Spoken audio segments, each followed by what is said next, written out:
Welcome to the Echoes of Ihsan Podcast, where we take a deep dive into your source materials, extracting the most valuable insights and knowledge.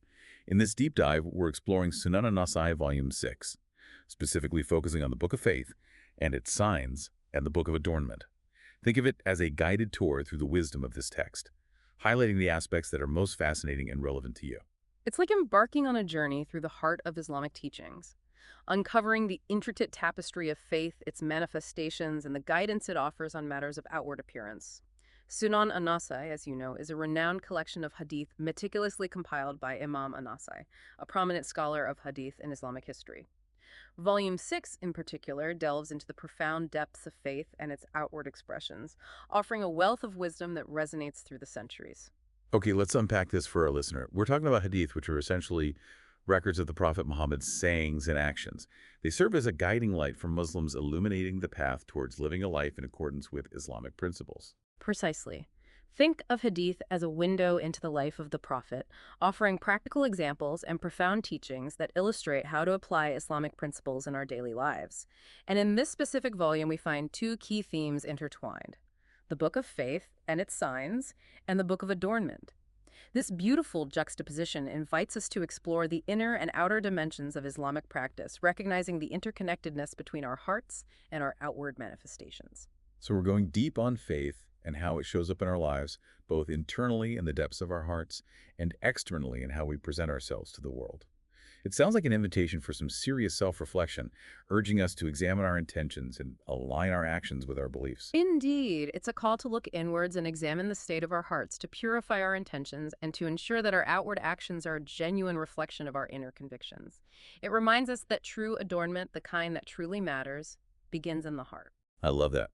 Now, I'm already intrigued by Hadith 4989, which dives straight into identifying the best deeds. It highlights unwavering faith, jihad free from showing off, and Hajj performed with sincerity. Talk about setting a high bar. This hadith really emphasizes the essence of Ihsan's sincerity in all actions. Absolutely. It sets a profound standard, emphasizing the importance of both the action and the underlying intention. Think of it like this: unwavering faith is the foundation, the bedrock upon which all other actions are built. It's the unwavering belief in Allah and His Messenger, the trust in His plan, and the commitment to His guidance. It's like the roots of a tree anchoring it firmly to the ground. Precisely. And then we have jihad, which is often misunderstood. It's not just about physical battles, but encompasses striving in the path of Allah, overcoming challenges, and constantly striving to improve ourselves. The hadith emphasizes performing jihad free from showing off, reminding us that our struggles and efforts should be solely for the sake of Allah, not for seeking recognition or praise from others. It's about the internal battle against our own ego and desires, constantly seeking to purify our intentions and actions. Exactly. And lastly, we have Hajj, the pilgrimage to Mecca, one of the 5 pillars of Islam. It's a profound journey of faith, a physical and spiritual transformation that brings Muslims from all walks of life together in unity and devotion. The hadith stresses performing Hajj with sincerity, emphasizing that the outward rituals are meaningless without a pure heart and genuine intention to seek Allah's pleasure. So it's not just about going through the motions, but about embodying the spirit of Hajj in our hearts. It's a reminder that in all our actions, whether it's a grand act of worship like Hajj or a simple act of kindness, the intention behind it is paramount. Precisely. It's about recognizing that our actions are a reflection of our inner state, and that true adornment, the kind that pleases Allah, begins with a pure heart. Here's where it gets really interesting for our listener: the concept of the sweetness of faith, introduced in Hadith 4991. What makes faith feel sweet? What gives it that delightful flavor that nourishes the soul? Ah, the sweetness of faith. It's a beautiful concept, isn't it? This hadith outlines 3 key elements that lead to this exquisite sweetness. First, loving someone solely for the sake of Allah, without any ulterior motives or worldly expectations. It's a love that transcends personal gain or desire, rooted purely in the shared connection with the divine. It's like recognizing a reflection of Allah's love in another person, appreciating their qualities and loving them because of their closeness to Him. Beautifully put. It's about seeing the divine spark within each individual and cherishing them for the qualities that Allah has bestowed upon them. The second element is holding Allah and His Messenger dearer than anything else in life. It's about recognizing that true love, the kind that brings lasting fulfillment, lies in our relationship with Allah. So it's about prioritizing our connection with Allah above all worldly attachments, letting our love for Him guide our decisions, actions, and aspirations. It's about placing our trust and reliance on His wisdom and guidance above all else. Precisely. It's about understanding that true happiness and contentment stem from our relationship with Allah, finding solace in His presence, and strength in His guidance. And finally, the hadith emphasizes the need to abhor disbelief with the same intensity as one would hate being thrown into fire. Now, this might sound harsh at first, but it's crucial to understand the context. Right, because Islam teaches respect for all people, regardless of their faith. It's not about hating individuals who hold different beliefs, but about recognizing the gravity of disbelief and its consequences in the hereafter. Exactly. It's about safeguarding our own faith and striving to uphold the truth with unwavering conviction. It's about recognizing the distinction between right and wrong while upholding the principles of compassion and justice in our interactions with others. So it's about having a firm belief in our own faith while still treating others with respect and understanding, recognizing that guidance ultimately comes from Allah. Precisely. It's about finding that balance between conviction and compassion, upholding the truth while engaging in respectful dialogue and understanding. Now, you might be wondering, how do these abstract concepts of faith translate into tangible actions in our daily lives? That's where Hadith 4994 comes in, offering a fascinating anecdote about the Prophet's companions and their appearance. Okay, now I'm really curious. Tell us more about this hadith. It describes a situation where the Prophet's companions were indistinguishable from him in appearance. They even suggested creating a special seat to identify him, but the deeper meaning lies in the fact that true faith is not about outward appearances, but about internal qualities and actions. It's not about conforming to a specific image or dressing in a certain way, but about embodying the principles of Islam through our character and deeds. So it's not about putting on a show of faith, but about genuinely living it from the inside out. Exactly. It's about letting our actions speak louder than words, reflecting the beauty of our faith through our conduct, our interactions with others, and our contributions to society. That resonates deeply. I see this theme of inner versus outer beauty playing out in Hadiths 4995 and 4999 as well. They delve into the characteristics of a true believer and a Muslim, offering valuable insights into what it means to truly embody these identities. Absolutely. Hadith 49995, for instance, defines a believer as someone whose actions inspire trust and safety in others. It's about being a source of peace and security for those around us, contributing to a harmonious and just society. That's a beautiful concept. It's like saying that our faith should radiate outwards, creating a positive impact on our communities and fostering a sense of well-being for everyone. Precisely. It highlights the social implications of faith, emphasizing that a true believer's impact extends beyond their personal piety to encompass their contributions to the collective good. And in contrast, Hadith 5023 paints a picture of a hypocrite, highlighting the qualities that contradict true faith. It describes a hypocrite as someone who exhibits 4 specific traits: lying when speaking, breaking promises, betraying covenants, and resorting to foul language when arguing. These actions clearly indicate a disconnect between words and actions, a lack of integrity that undermines trust and erodes relationships. Indeed. It emphasizes the importance of aligning our words with our actions, of being true to our commitments and conducting ourselves with honesty and integrity. So it's about living a life of authenticity and trustworthiness, embodying the values we profess, and striving to be a reflection of the divine in our interactions with others. Exactly. It's about recognizing that true faith is not merely a set of beliefs, but a way of life that permeates every aspect of our being, influencing our thoughts, words, and actions. This brings us to an intriguing concept, the idea of faith having multiple branches as mentioned in Hadith 5007.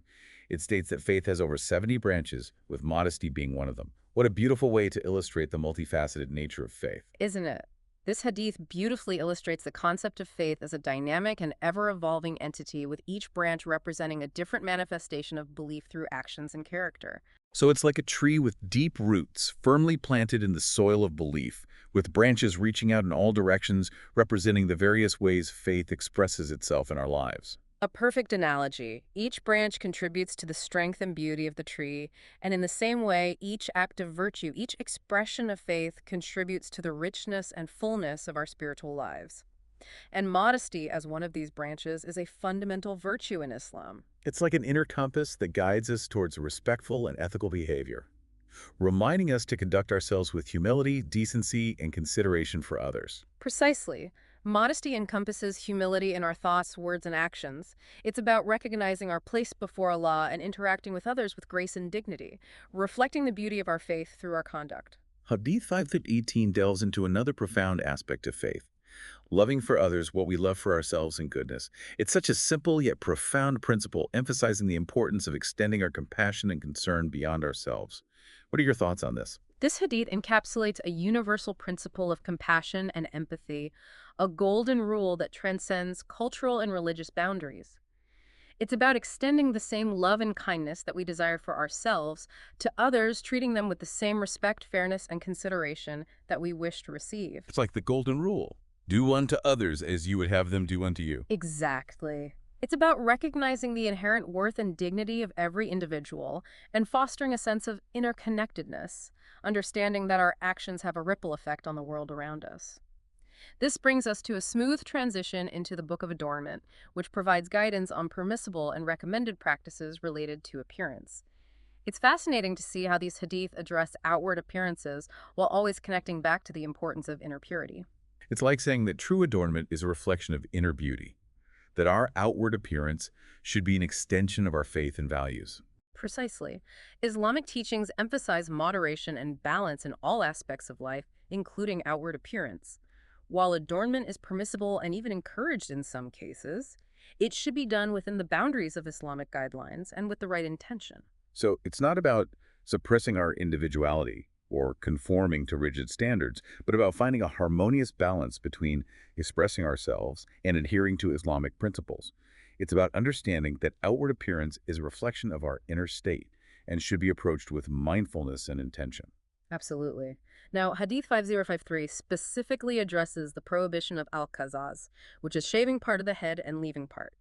This practice was specifically forbidden by the Prophet Muhammad, highlighting the importance of following the guidance of the Sunnah. So it's not just about personal preference, but about respecting the boundaries set by Allah and His Messenger, even in matters of personal grooming. Precisely. It's about recognizing that our actions, even seemingly small ones, can have spiritual significance and that we should seek guidance from Islamic teachings in all aspects of our lives. This deep dive into Sunan An-Nasa'i is fascinating. It seems that every hadith is revealing another layer of meaning and reminding us to consider our intentions. So what does Hadith 5063 say about the Prophet's instructions on letting hair grow naturally? What's the significance of this? Especially in our modern world where hairstyles and trends change so frequently. This hadith touches upon the cultural context of hair length during the Prophet's time, offering valuable insights into how we approach personal appearance in relation to our faith. At the time, there were certain styles that were associated with different groups, and the Prophet's guidance encourages us to accept and appreciate our natural features, recognizing that true beauty lies in the way Allah has created us. That's a powerful message in a world obsessed with image and artificiality. It's like saying we don't need to conform to external pressures or artificial standards to feel beautiful. We can find beauty in our authenticity and embrace the uniqueness that Allah has bestowed upon us. Precisely. This hadith reminds us that we are created in Allah's image and that we should appreciate the unique qualities He has given us. It's about finding beauty in our natural state, recognizing that true beauty stems from within. Hadith 5076 addresses the topic of changing gray hair. It recommends changing gray hair but avoiding imitating the Jews. What's the rationale behind this? Is it suggesting a specific way to change gray hair, or is there a deeper meaning? This hadith emphasizes the balance between maintaining a pleasing appearance and upholding a distinct Islamic identity. It encourages us to take care of ourselves and present ourselves well while remaining mindful of our cultural and religious identity. So it's not about suppressing our individuality or rejecting personal grooming, but about finding a middle ground between cultural sensitivity and personal expression. Exactly. It's about honoring our heritage and traditions while still taking care of ourselves and presenting ourselves in a way that aligns with our values. It's about expressing who we are as Muslims. Now let's talk about the prohibition on men wearing silk and gold as mentioned in Hadiths 5158, 5185, and 5186. These seem like pretty strict guidelines. Can you elaborate on the reasoning behind these prohibitions? These prohibitions are rooted in the principles of modesty and humility, which are essential values in Islam. Silk and gold were traditionally associated with luxury and ostentation, and their restriction for men serves as a reminder to prioritize inner qualities over outward displays of wealth and status.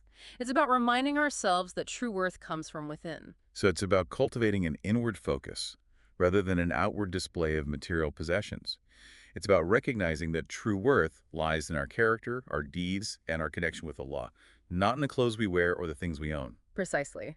It's about shifting our focus from external validation to internal fulfillment, recognizing that true contentment comes from aligning ourselves with Allah's will and seeking His pleasure above all else. However, there are exceptions mentioned in Hadith 532, which grants specific exemptions to certain individuals due to health reasons. This shows that Islamic teachings are not rigid, but adaptable to individual needs. It's not about blind adherence to rules, but about understanding the underlying principles and applying them with wisdom and compassion. Absolutely. These exceptions highlight the compassion and flexibility within Islamic teachings, recognizing that individual circumstances may require accommodations. It's about understanding the spirit of the law and applying it with wisdom and discernment, taking into account individual needs and circumstances. Hadith 53322 provides guidelines on the length of the lower garment, stating that anything below the ankles will be in the fire. This seems quite severe. Can you explain this hadith and the concept of isbal, letting garments trail, and its connection to pride and arrogance? This hadith addresses the concept of isbal, which refers to letting garments trail on the ground. This practice was often associated with pride and arrogance, a way of displaying one's wealth or status. The hadith emphasizes the importance of humility and modesty in our attire, reminding us that our clothing should not be a source of vanity or ostentation. So it's about dressing in a way that reflects our inner state of humility and respect, recognizing that our outward appearance should not contradict our inward aspirations. Exactly. It's about aligning our outward appearance with our inward state, ensuring that our clothing choices reflect our commitment to humility and simplicity. And finally, Hadith 5336 drives home the importance of intention in all matters of adornment, stating that whoever drags any one of these out of vanity, Allah will not look at him on the day of resurrection. This serves as a powerful reminder that outward adornment should be approached with sincerity and humility. Isn't it a powerful statement? Yeah. It's a reminder that our motivations matter, that even in matters of personal appearance, our actions should be driven by a desire to please Allah rather than seek attention or praise from others. So it's not about seeking external validation, but about aligning our actions with our faith, seeking to please Allah in all that we do, even in the way we choose to dress and adorn ourselves. Precisely. It's about recognizing that true adornment begins with the heart and manifests through actions that are rooted in sincerity and humility. Now let's shift our focus back to the inner dimensions of faith. Remember the hadith about loving for your brother what you love for yourself in goodness. What's fascinating about this principle is that it applies not just to those who share our faith, but to all of humanity. It's like saying that true compassion knows no limits, that it extends beyond our immediate circle to embrace all those who share our common humanity. It's a beautiful reminder of the universality of Islamic teachings and the importance of treating everyone with kindness and respect. Precisely. It's a call to transcend boundaries, to recognize the inherent dignity in every human being, and to extend our circle of concern beyond our immediate family and friends to encompass all those who share our common humanity. This reminds me of another hadith that really struck me, the one about the Prophet distributing spoils of war, and someone questioning why a particular believer didn't receive a share, as mentioned in Hadith 4995. This hadith beautifully illustrates how faith should manifest in our interactions with others. Yes. The Prophet's response highlights a profound aspect of true faith. A true believer is someone from whom others feel safe, both in their person and their possessions. It's not just about inner piety, but about creating a sense of security and trust in our communities. So it's not just about what we believe in our hearts, but about how our actions impact those around us. If our actions cause fear or distrust, it raises questions about the authenticity of our faith. Exactly. Our faith should be reflected in our interactions in the way we treat others and in the sense of safety and trust we create in our communities. This makes me think about the description of the hypocrite in Hadith 5023. The qualities of lying, breaking promises, betraying trust, these actions erode the very foundations of a healthy society. They create an atmosphere of suspicion and discord, hindering the growth and well-being of the community as a whole. Indeed. What's interesting here is the contrast between the believer who inspires peace and the hypocrite who sows seeds of conflict. The believer's actions foster trust, harmony, and cooperation, while the hypocrite's actions create division, suspicion, and instability. It's a stark reminder of the impact our choices have on the world around us. It emphasizes the importance of aligning our intentions with our actions and striving to embody the values that promote peace, harmony, and well-being for all. Absolutely. True faith is not passive. It actively seeks to create a more just and harmonious society, contributing to the well-being of individuals and the flourishing of communities. Now, let's delve into this fascinating idea of faith having over 70 branches, as mentioned in Hadith 5007. It seems like such a vast concept encompassing so many different aspects of life. It truly is. Hmm. What's remarkable about this hadith is that it doesn't define faith as a rigid set of beliefs, but as a dynamic and multifaceted way of life. Each branch, from modesty to honesty to generosity, represents a different expression of our commitment to Allah and a different way in which faith manifests in our thoughts, words, and actions. Exactly. It suggests that our understanding and practice of faith will continuously evolve as we grow and learn. It's a lifelong journey of spiritual development, a process of constantly striving to align ourselves with Allah's will and to embody His attributes in our lives. This reminds me of another hadith, Hadith 5001, about seeking what is appropriate in religion and not overburdening ourselves. It speaks to the importance of balance and moderation in our religious practice, finding a sustainable path that nourishes our souls without creating undue hardship. Yes, this hadith cautions against extremism and rigidity, reminding us that our faith should bring us joy and ease, not burden or distress. What's fascinating here is the emphasis on finding joy and ease in our religious practice. It shouldn't feel like a chore or a burden, but a source of fulfillment and contentment. It's about finding that sweet spot where our devotion feels natural and fulfilling, where our hearts are engaged and our souls are nourished. We need to cultivate a sustainable and joyful relationship with our faith, one that brings us closer to Allah and inspires us to live a life of purpose and meaning. Beautifully put. Speaking of joy, I want to circle back to the concept of the sweetness of faith mentioned in Hadith 4991.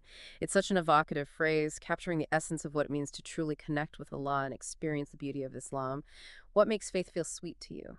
For me, it's the feeling of deep inner peace and contentment that comes from knowing I'm aligned with Allah's will. It's that sense of surrender and trust, knowing that He has a plan for me even when I can't see the whole picture. It's about finding solace in His presence, knowing that He is always with me, guiding me and supporting me on my journey. Beautifully articulated. That sense of surrender to Allah's will, that trust in His plan brings a sweetness that no worldly pleasure can match. It's about finding solace in His presence and strength in His guidance, knowing that we are never alone and that He is always there for us. This brings us back to the book of Adornment, which, as we've seen, provides guidance on outward appearances while constantly connecting back to the importance of inner purity. It's interesting to see how these hadith address both the internal and external dimensions of faith, recognizing that they are interconnected and influence each other. What's striking is the emphasis on moderation and balance. Islam doesn't forbid adornment, but encourages us to approach it with mindfulness and intention, ensuring that our outward appearance reflects our inner values and aspirations. So it's not about suppressing our individuality, but about expressing it in a way that aligns with Islamic principles, finding a harmonious balance between personal expression and spiritual aspiration. Precisely. It's about recognizing that our outward appearance is a reflection of our inner state and should be approached with awareness and intention, ensuring that our choices reflect our commitment to Allah and His teachings. The hadith prohibiting al-Qaza's shaving part of the head and leaving part caught my attention. It seems like a very specific instruction, and I'm curious to know more about its significance. What's interesting here is that it highlights the importance of respecting the boundaries set by Allah and His Messenger, even in matters of personal grooming. It's a reminder that even seemingly small actions can have spiritual significance, and that we should seek guidance from Islamic teachings in all aspects of our lives, even in something as personal as our hairstyle. It's about recognizing that our bodies are a trust from Allah and that we should treat them with respect and care, adhering to the guidelines He has set for us. Exactly. It's about recognizing that our actions, even seemingly small ones, can reflect our commitment to Allah and His teachings. I'm also intrigued by the hadith encouraging us to let our hair grow naturally. What's the significance of this, especially in a world where there's so much emphasis on styling and manipulating our hair? This hadith speaks to the beauty of authenticity and the importance of accepting our natural features. It's a reminder that we are created in Allah's image and should appreciate the uniqueness He has bestowed upon us. This message feels especially relevant in today's world, where there's so much pressure to conform to artificial standards of beauty. It's like a call to resist those pressures and to find confidence in our natural selves, embracing our individuality as a gift from Allah. Exactly. It's about finding beauty in our natural state and resisting the temptation to alter or conform to external pressures. The hadith about changing gray hair but avoiding imitation of the Jews also raises some interesting questions about cultural sensitivity and the importance of maintaining a distinct Islamic identity. What's your perspective on this? If we connect this to the bigger picture, it emphasizes the importance of navigating our identities with wisdom and sensitivity. It's about honoring our Islamic heritage while still engaging in personal grooming practices that are permissible. So it's not about suppressing our individuality, but about expressing it in a way that aligns with our values and respect our cultural and religious identity. Precisely. It's about finding a balance between personal expression and cultural sensitivity, honoring both our individual and communal identities. Now let's delve into the prohibitions on men wearing silk and gold, as mentioned in Hadiths 5158, 5185, and 5186. These guidelines seem pretty strict, and I'm curious to understand the wisdom behind them. What's important to understand is that these prohibitions are rooted in the principles of modesty and humility, which are essential values in Islam. Silk and gold were traditionally associated with luxury and ostentation, and their restriction for men serves as a reminder to prioritize inner qualities over outward displays of wealth. So it's about cultivating a sense of detachment from material possessions and focusing on what truly matters: our character, our deeds, and our connection with Allah. Exactly. It's about recognizing that true worth lies in our character and deeds, not in the clothes we wear or the things we own. It's about cultivating an inward focus rather than seeking external validation through material possessions. However, the fact that there are exemptions for those with health reasons, as mentioned in Hadith 532 et al., shows that Islamic teachings are not meant to be burdensome or inflexible. Absolutely. There's always room for compassion and understanding within the framework of Islamic law. It's about applying principles with wisdom and considering individual circumstances, recognizing that the ultimate goal is to alleviate hardship and promote well-being. The Hadith about the length of the lower garment, Hadith 5332, also emphasizes the importance of humility. Letting garments trail on the ground is seen as a sign of arrogance and pride. This Hadith encourages us to dress in a way that reflects our inner state of humility and submission to Allah. It's about recognizing that our clothing should not be a source of vanity or ostentation, but a reflection of our commitment to Islamic principles. It's about aligning our outward appearance with our inward aspirations, ensuring that our clothing choices reflect our humility and our desire to please Allah. And finally, the Hadith about intention and adornment, Hadith 5336, really drives home the point that our motivations matter. It states that those who adorn themselves out of vanity will not receive Allah's favor on the Day of Judgment. This serves as a powerful reminder that our actions should be driven by sincere devotion rather than a desire for attention or praise. So it's not about seeking external validation, but about aligning our actions with our faith and seeking to please Allah in all that we do. It's about recognizing that true adornment begins with the heart and manifests through actions that are rooted in sincerity and humility. Beautifully said. This deep dive into Sunan An-Nasa'i Volume 6 has been a profound reminder that faith is not merely a set of beliefs, but a way of life that permeates every aspect of our being. It's a journey of continuous growth, striving for excellence in our character, our actions, and even in our outward appearance. It's been so enriching to explore these hadiths and uncover the layers of meaning they hold, from the depths of sincerity and the sweetness of faith to the practicalities of dress and adornment. It's a reminder that Islam is a holistic way of life, addressing every aspect of our being from our innermost thoughts to our outward appearance. Indeed. It's about seeking knowledge, purifying our intentions, and adorning our hearts with the virtues of faith, humility, and compassion. You know, as we continue this exploration of Sunan An-Nasa'i Volume 6, I'm really struck by the emphasis on intention. It seems to be a recurring theme throughout these hadiths, reminding us that our outward actions should always be aligned with our inner state. It's like a golden thread woven through the tapestry of Islamic teachings, reminding us that our motivations matter. That even in matters of personal appearance, our actions should be driven by a desire to please Allah rather than seek worldly validation. Absolutely. And this brings me to a hadith that really caught my attention. The one about the man who came to the Prophet wearing a dab of saffron. It seems like such a small detail, yet it elicited a strong reaction from the Prophet. What's the significance of this seemingly minor incident? Yes, Hadith 5123 offers a profound lesson on the importance of humility and simplicity in our adornment. Even something as seemingly insignificant as a touch of saffron can become a source of vanity or ostentation if the intention is not pure. The Prophet's insistence that the man remove it highlights the importance of avoiding extravagance and focusing on inner purity rather than outward show. It's a reminder that true beauty comes from within. Right, it's not about eradicating all forms of adornment, but about approaching it with mindfulness and ensuring our motivations are aligned with Islamic principles. It's about finding that balance between expressing our individuality and adhering to the guidelines set forth in the Sunnah. Precisely. It's not about suppressing our personal style or preferences, but about ensuring that our choices reflect our commitment to Islamic values and that our outward appearance is a reflection of our inner state. This brings us to the topic of lower garment length. The hadith stating that anything below the ankles will be in the fire seems quite severe. Does this mean every Muslim man must meticulously measure his trousers? Where do we draw the line? Well, it's crucial to understand this hadith in its historical context. During the Prophet's time, letting garments trail on the ground was often a sign of arrogance and pride. It was a display of status and wealth. The hadith serves as a reminder to avoid such ostentation and to dress in a way that reflects humility and submission to Allah. You see, it's not about adhering to a rigid measurement, but about understanding the underlying principle of humility. So it's not just about the physical length of the garment, but the intention and attitude it conveys. It's a call for inward humility rather than outward showiness. Exactly. The focus is on cultivating an inner state of humility, recognizing that our clothing should not be a means of elevating ourselves above others or seeking attention and praise. This emphasis on intention is so consistent throughout these hadiths.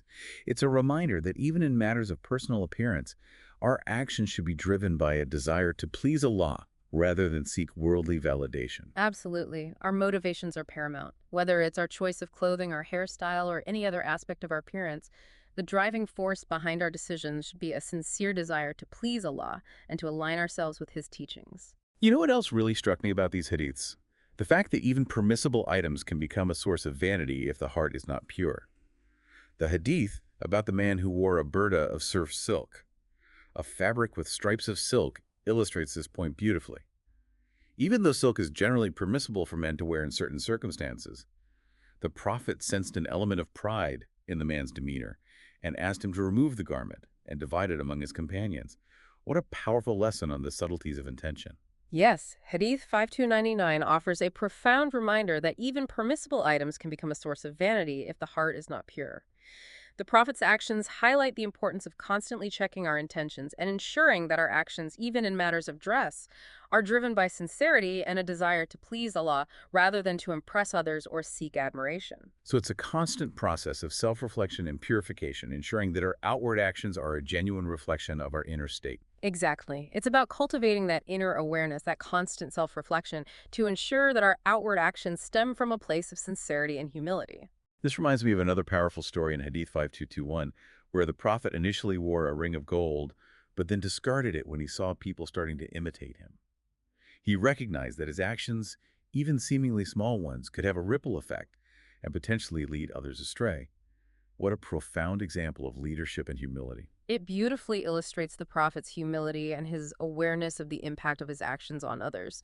He recognized that even a seemingly minor action, like wearing a gold ring, could be misinterpreted or imitated in a way that went against the principles of simplicity and modesty.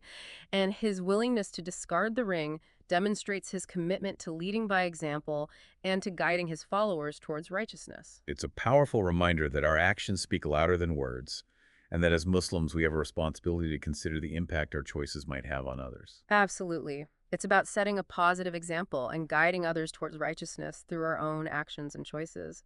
It's about recognizing that we are all interconnected and that our actions can have a ripple effect on those around us. After exploring these hadiths, I'm struck by the profound connection between inner purity and outward expression.